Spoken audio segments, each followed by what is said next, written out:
The Great Persecution, also known as the Diocletianic persecution, was the last and most severe attempt by the Roman Empire to destroy Christianity.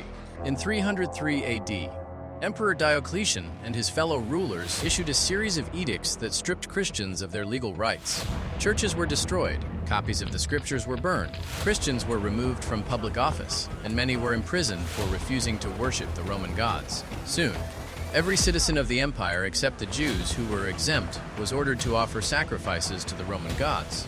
Those who refused faced imprisonment, torture, or death. The persecution was fiercest in the eastern provinces under Diocletian and Galerius, while Constantius enforced the laws only lightly in the west. Determined to restore Rome's ancient traditions, Diocletian viewed Christianity as a threat to the unity of the empire. Encouraged by Galerius, he launched what became Rome's greatest assault on the Christian faith. But the persecution failed. In 306 AD, Constantine became emperor in the West and restored legal rights to Christians. Then, in 311 AD, Galerius himself ended the persecution in much of the empire by issuing the Edict of Serdica. Finally, in 313 AD, Constantine and Licinius proclaimed the Edict of Milan, granting religious freedom throughout the empire. Rather than destroying Christianity, the Great Persecution strengthened it. The courage of countless martyrs inspired believers, and within a generation, Christianity had gone from being an outlawed faith to becoming the favored religion of the very empire that had once tried to erase it. But the days of Christian persecution did not end with the Roman Empire. Even now, believers around the world continue to suffer for the name of Jesus Christ. In Nigeria alone, thousands of Christians have been killed in recent years by Islamist extremists and other armed groups.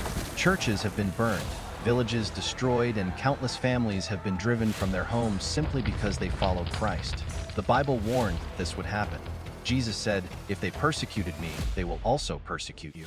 And the Apostle Paul wrote, "All that will live godly in Christ Jesus shall suffer persecution." Christians must also remain spiritually discerning. Around the world, many ideologies compete for our allegiance, including religious extremism, authoritarianism, and political movements that seek to replace biblical truth with human authority.